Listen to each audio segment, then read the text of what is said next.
नमस्कार साथियों, कैसे हैं आप सब लोग। उम्मीद करता हूँ आप सब लोग अच्छे होंगे और काफ़ी अच्छी आप लोगों की तैयारी चल रही होगी। तो स्वागत है आपका हमारे यूट्यूब चैनल की एक और वीडियो में। आज की वीडियो में हम बात करेंगे हमारे यूट्यूब चैनल की सीरीज के, जो कि है हमारा परीक्षा वाणी, उत्तराखंड परीक्षा वाणी प्रैक्टिस सेट की सीरीज।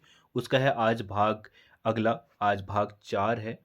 ठीक है, तो सॉरी भाग 5 है। इसमें हम उत्तराखंड परीक्षा वाणी के प्रैक्टिस सेट के सवालों की चर्चा करेंगे। तो चलिए वीडियो को शुरू करते हैं।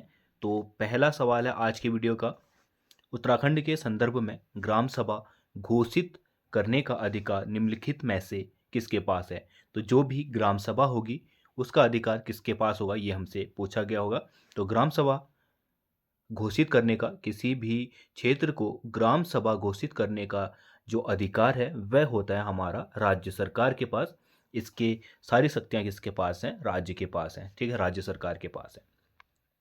अगला सवाल है, संविधान के किस अनुच्छेद के अंतर्गत उच्च न्यायालय को राज्य के अन्य न्यायालय तथा न्यायाधीशों के अधीक्षण का अधिकार है।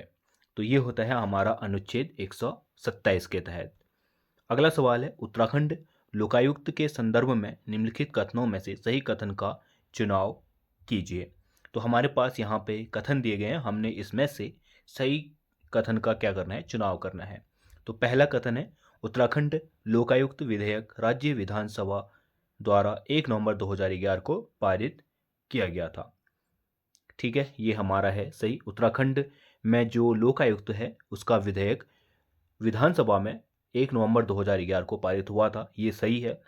राज्यसभा का राज्य का मुख्यमंत्री लोकायुक्त की जांच की सीमा में नहीं आता, ये गलत है। राज्य का मुख्यमंत्री भी लोकायुक्त की जांच सीमा में आता है। ठीक है, लोकायुक्त की जो जांच होती है वह पूरे सरकार की होती है, वह सरकार के कामकाजों की क्या करता है, जांच करता है।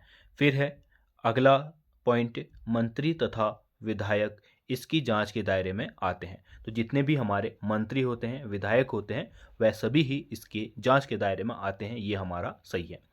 फिर है अगला, आईएएस स्तर के अधिकारी को जांच सीमा से बाहर रखा गया है। तो ये पॉइंट हमारा क्या है, गलत है। आईएएस स्तर के जो भी अधिकारी होते हैं वह भी लोकायुक्त की जांच सीमा के अंतर्गत होते हैं। तो हमारा पहला और तीसरा ऑप्शन क्या है, सही है, यानी कि ऑप्शन डी क्या होगा हमारा यहाँ पे सही होगा। फिर है अगला सवाल, जिला पंचायत स्तर के संदर्भ में निम्न कथनों पर विचार कीजिए। तो जिला पंचायत के स्तर पे हमने बताना है कि इन कथनों पे सत्य कथन का हमने चुनाव करना है। ठीक है, तो यह पंचायती राज व्यवस्था का शीर्ष निकाय है, पहला ऑप्शन हमारा सही है। जिला पंचायत जो है वह पंचायती स्तर का सबसे शीर्ष यानी कि टॉप का निकाय है। इसके बाद जो अन्य स्तर है उसके वह आते हैं। ठीक है, फिर दूसरा है, इसके सदस्यों का चुनाव 18 वर्ष से अधिक उम्र के लोग द्वारा किया जाता है। ठीक है, तो ये सही है। जिला पंचायत के जितने भी सदस्य होते हैं वह उस पंचायत के 18 वर्ष से अधिक जो युवा साथी हैं या जो लोग हैं उनके द्वारा चुनाव अपने मत का प्रयोग करके किया जाता है। ठीक है, 18 वर्ष से अधिक लोग अपना मतदान देते हैं और उससे ही क्या होता है, जिला पंचायत के सदस्यों का चुनाव होता है। फिर है तीसरा, जिला पंचायत अध्यक्ष का चुनाव प्रत्यक्ष रूप से मतदाताओं द्वारा किया जाता है। तो ये गलत है। जिला पंचायत का जो अध्यक्ष होता है उसका चुनाव प्रत्यक्ष रूप से मतदाता नहीं करते हैं बल्कि अप्रत्यक्ष रूप से करते हैं। जो मतदाता होते हैं उनके मतों द्वारा जिला पंचायत सदस्य का चुनाव होता है, जिसके बाद वह लोग आपस में मत दे के जिला पंचायत अध्यक्ष का चुनाव करते हैं। यानी कि प्रत्यक्ष रूप से जनता द्वारा नहीं किया जाके अप्रत्यक्ष रूप से जनता द्वारा किया जाता है। तो तीसरा ऑप्शन हमारा क्या है, असत्य है।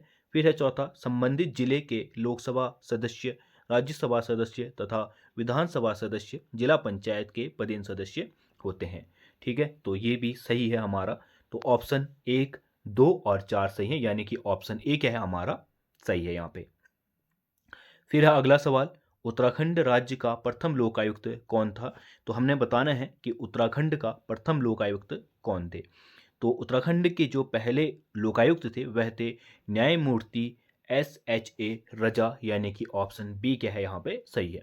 फिर है अगला, उत्तराखंड राज्य के संदर्भ में राज्य सचिवालय का प्रमुख होता है। ऑप्शन इसके कैबिनेट सचिव, राज्यपाल, मुख्य सचिव या फिर मुख्यमंत्री।